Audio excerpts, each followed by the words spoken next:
Welcome to another journalnow.com high school football video. I'm Joe Serrera, and I am joined this week by Mount Tabor head coach Tiesuan Brown. Coach Brown, thank you for joining us. All right, thank you for having me, Joe. You guys are playing Page on Thursday night over at Marion Kirby Stadium in Greensboro. We're going to talk a little bit about that and just about where your team is at this point in the season. You guys had a little bit of a rough first week, rough first 2 or 3 quarters against a really good Richmond County team. Bounced back in that game, rallied, made it interesting, and then had a convincing win over North Forsyth the following week. What did you learn about your team in those 2 games? We still got that Mount Tabor on our chest, man. Our kids are going to play hard, and, we're going to play until that final whistle. We're young. We're a young football team. We made a lot of mistakes in our first game, but the second game we see a huge improvement. Mm-hmm. You lost an awful lot of experience off a great experience, not just seniors, but guys who did a lot, played a huge role in the success of your program. What do you guys have to do going forward the rest of the way, starting with Page on Thursday night this week, to be the kind of football team that Mount Tabor is going to be or wants to be? You just got to slow down for our younger guys, man. We're playing a lot of younger kids in the lineup. Each week they're getting better, getting a better understanding of both schemes. And it's just about improving, getting better each and every day in practice and games as well. You had a Friday night off last week.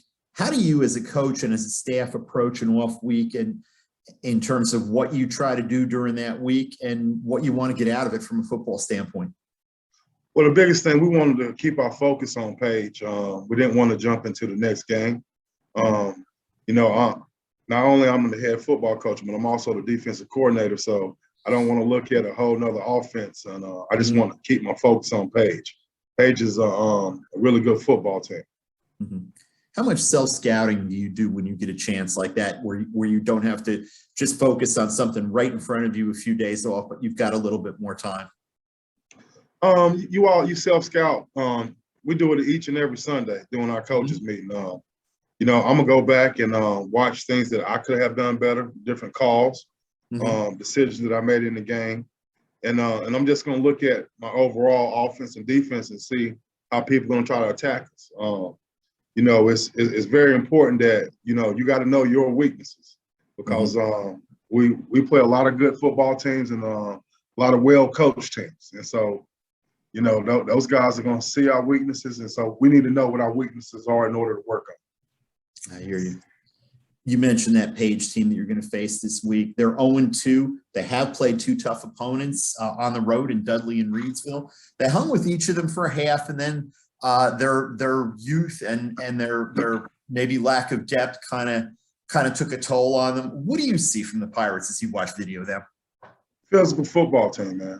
They're downhill, and Doug always have his teams like this. They're a downhill football team, man. They're going to come right at you on both sides of the ball. They got 2 really good running backs with great size. Good, They have good footwork. They're younger spots, just like us. I think they have about 35 guys on their football team, but I don't think that's a weakness, because we had 35 guys last year also.